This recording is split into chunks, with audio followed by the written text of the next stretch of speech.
seem to be that concerned about his missing wife, at least according to this man and other people in the area. And this is what he said to Fox Digital. So the incident happened Saturday at 7:30 p.m.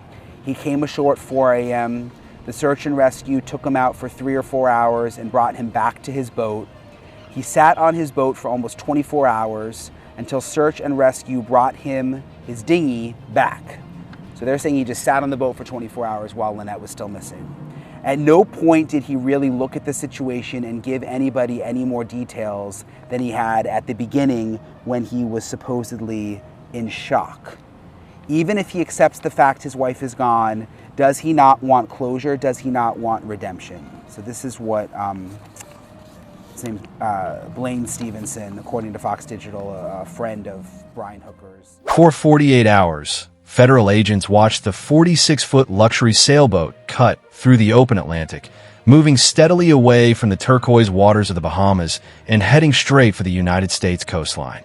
They did not intercept it immediately, nor did they give any indication to the crew on board that they were being monitored from above by sophisticated aerial surveillance assets flying out of Air Station Miami.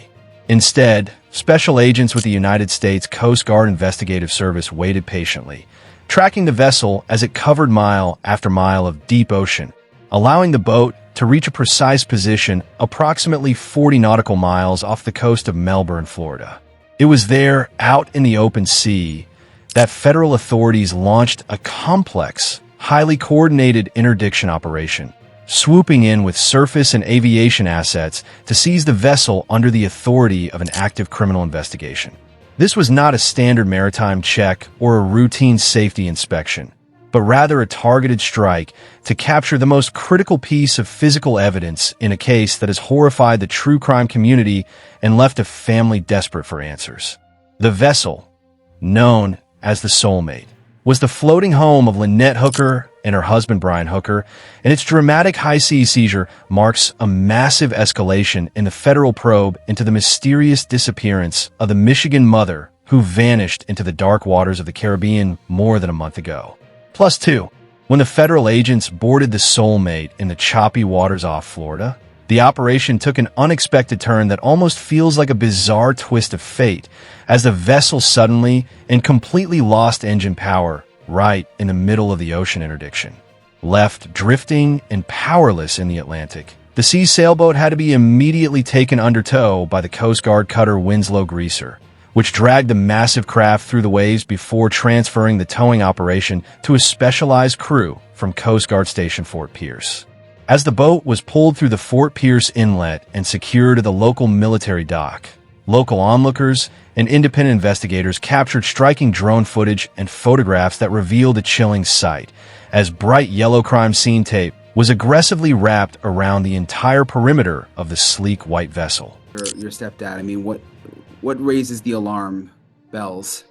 For one, he's already made this threat 2 years ago that this exact thing was going to happen to her, that he would make sure this would happen to her.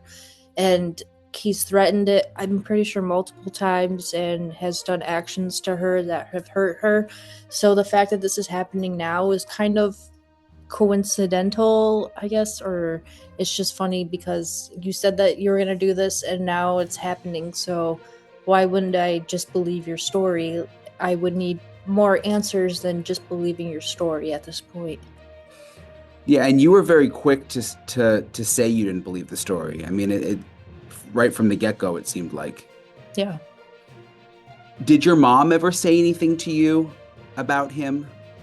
2 years ago, when they broke up in 2024, I went to go visit her in Florida, and she told me that he choked her out and threatened to kill her and throw her overboard so that nobody could find her. So she immediately left after that fight. For weeks, the public had been told that Lynette Hooker simply fell out of a small dinghy during a late-night ride in rough weather, an unfortunate marine accident in a beautiful paradise. But the presence of that federal crime scene tape tells a radically different story.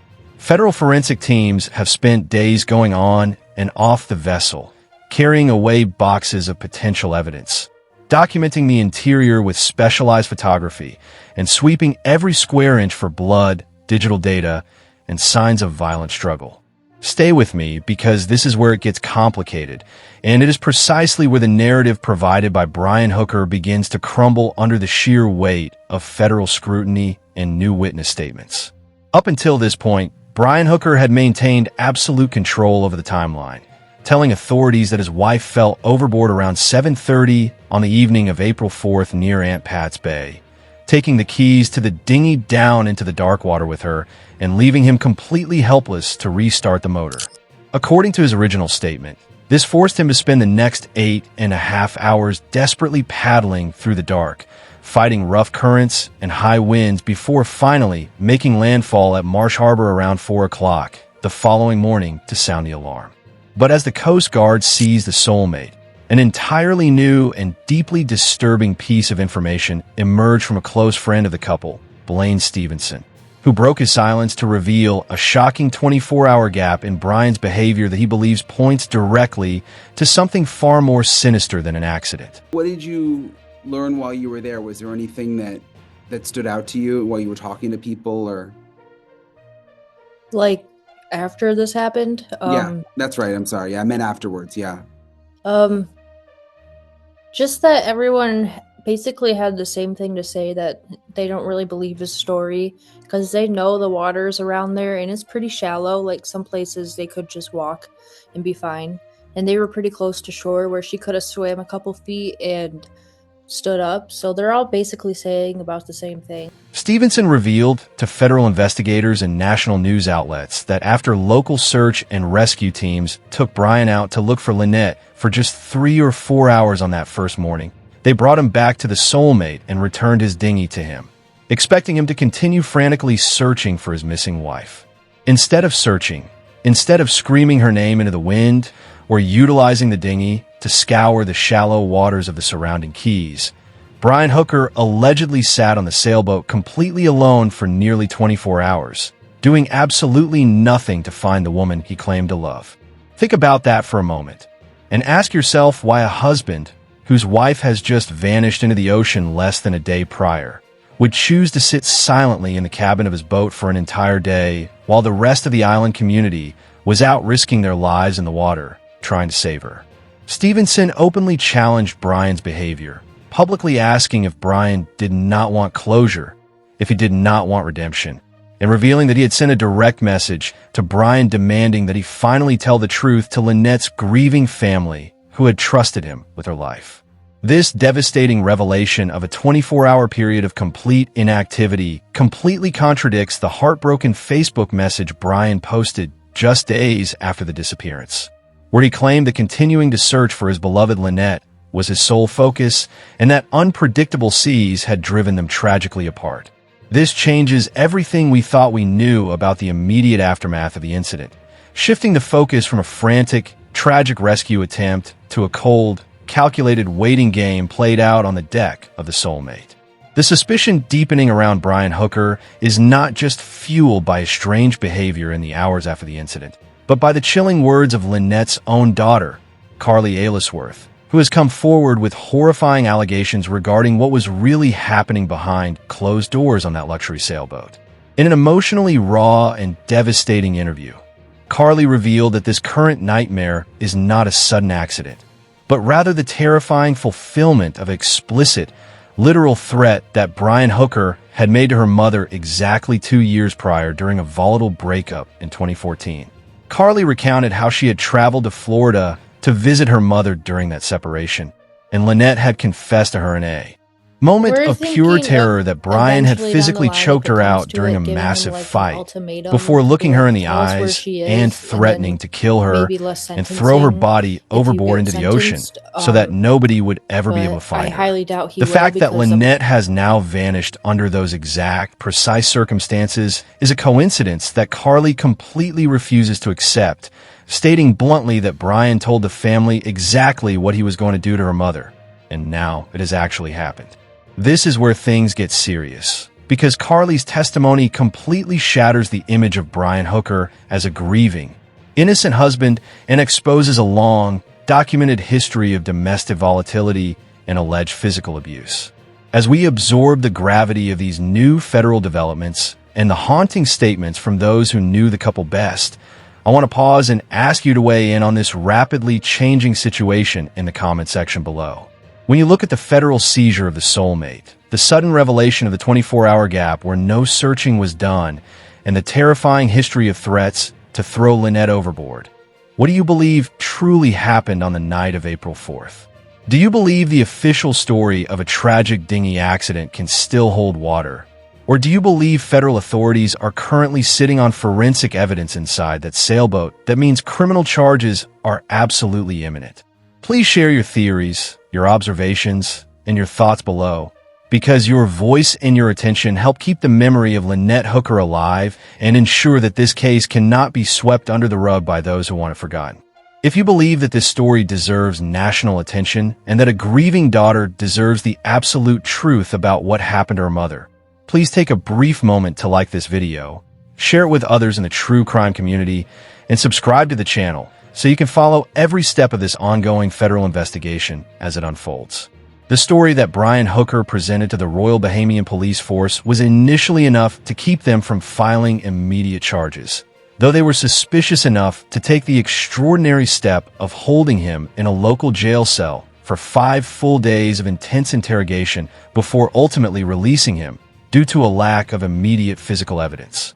The moment he was released from Bahamian custody, Brian's actions once again raised alarm bells for Lynette's family, as he almost immediately fled the Bahamas on a commercial flight back to the United States, despite having previously vowed to the local community that he would never leave the islands until his wife was found. His defense attorney later claimed that he returned to his home state of Michigan to care for his ailing mother. But his departure left a bitter taste in the mouths of local residents and investigators who felt he was running away from the very waters where his wife had vanished.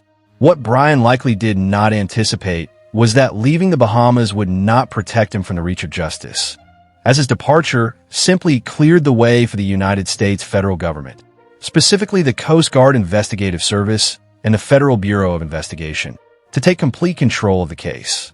By entering international waters and attempting to bring the Soulmate back to Florida using a hired captain, the vessel entered the jurisdiction of federal agents who had been quietly building a massive criminal case from the moment the disappearance was reported. The transition of the investigation from local Bahamian authorities to the United States federal apparatus marks a critical turning point that completely reshapes the landscape of this case.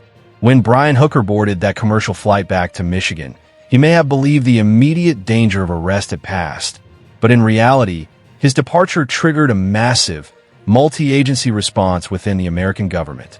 The United States Coast Guard Investigative Service does not operate like a standard local police department. They possess global reach, specialized maritime forensic units, and the authority to conduct complex counter-surveillance operations across international borders.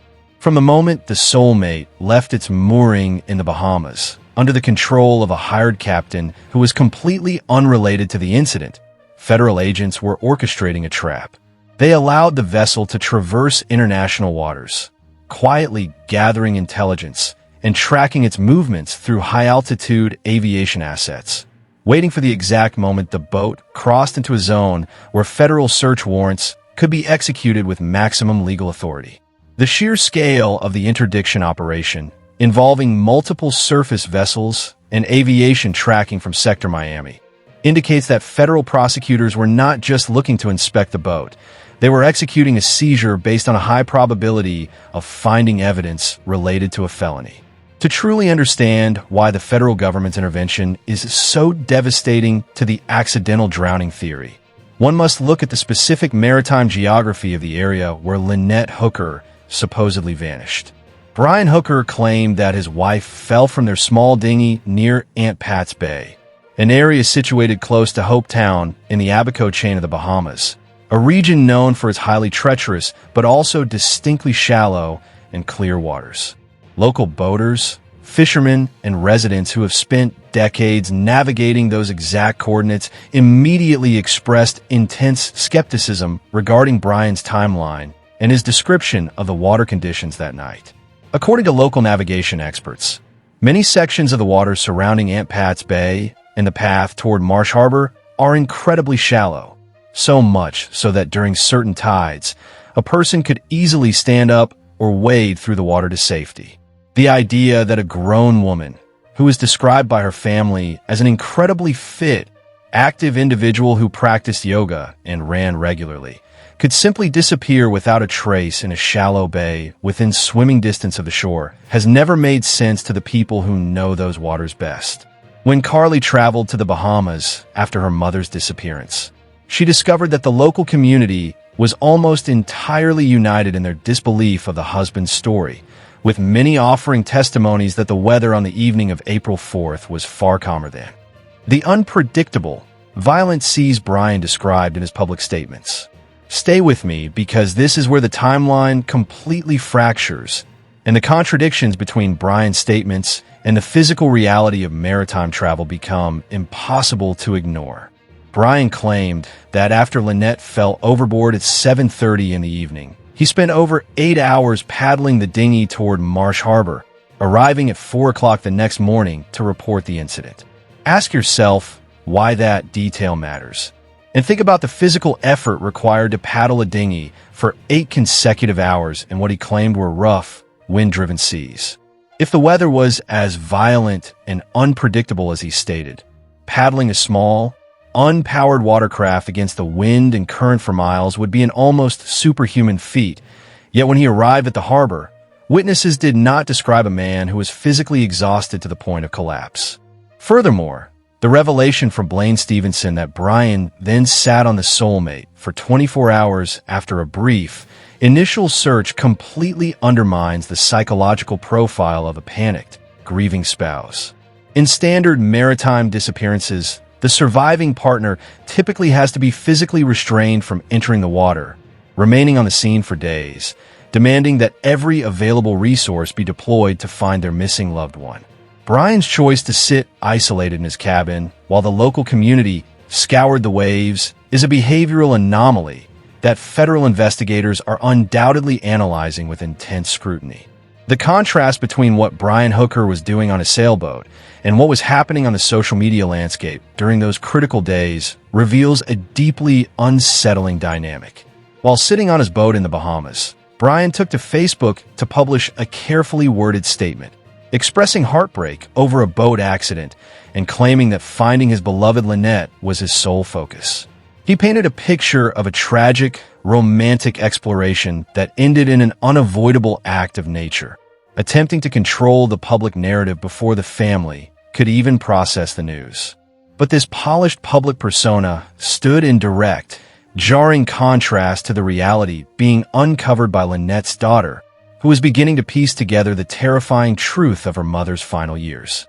Carly's relationship with her stepfather had always been strained, recalling him as a harsh disciplinarian who dominated the household and showed a deeply volatile temper whenever he was irritated or challenged. As she looked at the photos of her mother smiling on the deck of the Soulmate, photos that the public viewed as evidence of a dream life, Carly knew that those images masked a deeply abusive dynamic that her mother had tried desperately to escape just 2 years prior. The revelation that Brian had previously choked Lynette and explicitly threatened to throw her body overboard so she would never be found completely recontextualizes every single detail of the dinghy accident story, transforming it from a tragedy into a potential blueprint for a pre-planned crime. Think about that for a moment, and consider the immense courage it took for Carly to stand before national television cameras and openly accuse her stepfather of domestic terror while her mother was still missing in a foreign country. She did not hesitate. She did not mince words, and she refused to follow the standard script of a quiet, grieving relative who leaves the investigation entirely to the police. From the very beginning, Carly recognized that the 5 days her stepfather spent in a Bahamian jail cell were not a routine detaining, but a clear sign that international investigators recognized something was profoundly wrong with his story. Her frustration grew exponentially when Bahamian authorities were forced to release him due to jurisdictional limitations and a lack of immediate forensic testing capabilities on the island, allowing him to walk onto an airplane and fly away from the crime scene. It was during this period of profound despair, around Mother's Day and her mother's birthday, that Carly's public messages captured the heart of the true crime community, drawing the attention of national journalists like Ashley Banfield, who began dedicating night after night to exposing the cracks in the case. This relentless public pressure, combined with Carly's refusal to stay silent, ensured that the United States federal government could not treat Lynette's disappearance as a simple overseas accident, forcing federal agencies to deploy their most sophisticated investigative assets. As we dive deeper into the dark history of the relationship between Lynette and Brian Hooker, I want to invite you to share your perspective on these psychological and behavioral inconsistencies in the comment section below. Do you believe that a history of domestic violence and an explicit threat to throw a spouse overboard is enough to warrant immediate federal charges, even before a body has been recovered by search teams? How do you interpret Brian's sudden decision to hire a captain to sail his boat back to Florida while he remained hidden away in Michigan, claiming to care for an ailing relative? Let us know your thoughts below, because the collective analysis of this community often highlights details that standard news reports overlook, and keeping this conversation active is the most powerful tool we have to demand accountability. If you are committed to seeing justice for Lynette Hooker and want to ensure that her family's fight for truth continues to receive the platform it deserves, please take a second to hit the like button and share this update within your true crime networks. Your continued support and engagement are what allow us to produce these deep dive investigative updates, keeping the spotlight firmly fixed on those who believe they can escape the reach of the law by crossing international waters. The physical arrival of the Soulmate at the Coast Guard station in Fort Pierce completely altered the nature of this investigation, transforming a distant maritime mystery in the Bahamas into an active federal crime scene on American soil. For days, independent journalists and local news crews watched from across the water as federal forensic technicians, dressed in protective gear, meticulously processed the vessel. The application of crime scene tape around the sleek white hull of a luxury sailboat is a rare and extreme measure, indicating that investigators possess probable cause to believe that a felony was committed aboard that craft. Specialized units within the Coast Guard Investigative Service, likely collaborating with the Federal Bureau of Investigation's evidence response teams, have been seen transferring numerous bags and boxes from the cabin into secure transport vehicles. In a modern maritime investigation, a vessel like the Soulmate is essentially a floating hard drive of digital and physical data. Forensic teams look far beyond visible signs of a struggle. They utilize specialized chemical sprays to detect washed-away bloodstains, check for structural anomalies, and most importantly, extract data from the boat's internal navigation systems, GPS plotters, and marine radios to reconstruct an absolute, unalterable timeline of the vessel's movements. This digital forensic extraction is precisely where the official narrative provided by Brian Hooker is expected to face its most brutal test. While a human being can alter their story, misremember times, or fabricate weather conditions to suit a specific defense, the satellite-linked navigation equipment of a modern luxury sailboat does not lie. The electronic systems on the Soulmate would have recorded the exact coordinates, engine hours, and sea conditions at 7:30 on the evening of April 4th, providing an undeniable record of where the sailboat was anchored when Lynette supposedly fell from the dinghy. If the boat's internal GPS data reveals that the Soulmate was positioned miles away from where Brian claimed, or if the onboard sensors show that the marine environment was calm and stable rather than violent and unpredictable, the accidental drowning defense collapses entirely. Furthermore, federal agents are intensely focused on the dinghy itself, the small auxiliary watercraft that Brian claimed to have paddled for over 8 hours to reach Marsh Harbor. Investigators are analyzing the physical wear on the dinghy's oars, the fuel levels in its outboard motor, and the electronic key systems to determine if the engine was genuinely inoperable or if the entire scenario of being trapped without a motor was a fabricated delay meant to allow the ocean currents to wash critical evidence away. Stay with me, because this is where the narrative shifts from standard suspicion to a deeply calculated timeline of avoidance. According to the interview with Carly and her boyfriend Steve, the family was kept entirely in the dark regarding the federal government's plan to intercept and seized the Soulmate as it crossed into United States waters.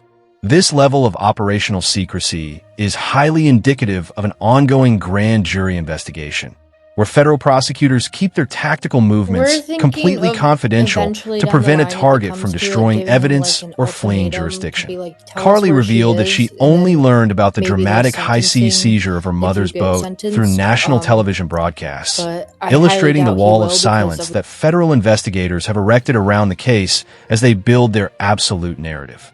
Ask yourself why that detail matters, and consider the profound isolation of a daughter who must watch her mother's home, the very boat her mother paid for and dreamed of living on, being treated as a federal crime scene, while the primary witness remains a free man thousands of miles away in Michigan. The fact that the boat was being sailed back to Florida by a hired captain, while Brian remained completely separate from the vessel, suggests a deliberate attempt by the husband to distance himself from the physical environment where his wife was last seen alive. The behavioral contrast between Brian Hooker's statements and the testimonies of the local Bahamian community continues to provide a devastating critique of the accidental defense. In her extensive conversations with local residents around Hopetown, Carly uncovered an entirely different perspective on the geography of the disappearance, learning that the specific areas Brian claimed to have navigated are notoriously shallow and heavily trafficked by local mariners. Local boaters expressed profound bewilderment at the idea that a seasoned individual living on a sailboat full-time could not navigate those clear waters or find immediate assistance in an island community where maritime help is always readily available. The revelation from Brian's friend, Blaine Stevenson, regarding the 24-hour period where Brian allegedly sat inactive on the boat instead of joining search parties, aligns perfectly with the family's belief that a deliberate delay occurred. In true crime investigations, the concept of a delayed report or a period of inexplicable inactivity immediately signals to law enforcement that an individual may have been managing a scene, creating an alibi, or waiting for environmental factors to eliminate physical clues. When this behavioral pattern is viewed alongside Carly's terrifying disclosure that Brian had explicitly threatened to choke Lynette and throw her overboard 2 years prior, the timeline takes on an incredibly dark and premeditated tone. Think about that for a moment and reflect on the psychological burden carried by Lynette Hooker during her final journey into the Caribbean. According to Carly, her mother loved being on that boat more than anything, practicing yoga on the deck, running along the beaches of every port they visited, and utilizing her immense crafting skills to sew custom windows and biminis for the vessel. The Soulmate was supposed to be a sanctuary of freedom and exploration, a retirement dream realized through hard work and a passion for the open sea. Yet, beneath that vibrant exterior and the beautiful photos shared with the world, Lynette was living aboard a confined space with a partner who had reportedly threatened to make her disappear in the middle of the ocean where no one could ever find her. This terrifying realization completely changes how the public views the couple's final weeks in the Bahamas, transforming every beautiful travel photo into a haunting record of a woman trapped in a highly volatile and potentially lethal environment. Carly's willingness to expose these painful family secrets has completely shifted the momentum of the investigation, ensuring that the narrative is no longer controlled by a polished Facebook post, but by the cold, hard reality of documented domestic terror.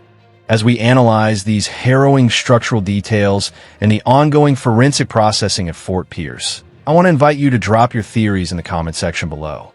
Do you believe the United States Coast Guard Investigative Service intercepted the boat because they received specific information from the hired captain, or do you think they have been tracking the vessel's communication systems from the moment it departed the Bahamas? How significant do you find the fact that the boat completely lost engine power during the federal seizure out in the Atlantic? Let us know what you think happened behind the scenes, because your perspective adds to a national conversation that refuses to let this case go cold. If you believe that Lynette Hooker's story deserves to be told with absolute professional integrity and that her family deserves full justice, please take a quick moment to subscribe to the channel and share this video across your social platforms. By expanding the reach of this investigative update, we ensure that the pressure on federal authorities remains intense demanding that every single piece of data extracted from the Soulmate is scrutinized to the absolute limit of modern forensic science. The focus of the entire investigation now rests squarely within the walls of the federal forensic laboratories, where the items removed from the Soulmate are undergoing exhaustive scientific analysis. Every piece of fabric, every length of rope, and every digital device recovered from that sailboat represents a potential piece of the puzzle that federal prosecutors need to secure a grand jury indictment. In cases where a body has not yet been recovered, the legal standard for bringing murder or manslaughter charges is exceptionally high, requiring prosecutors to prove a victim's death through circumstantial and forensic evidence alone. This is exactly why the Coast Guard Investigative Service and the FBI are being so intensely meticulous with the processing of the boat at Station Fort Pierce, knowing that a single microscopic trace of washed blood or a deleted text message could be the definitive proof that changes everything.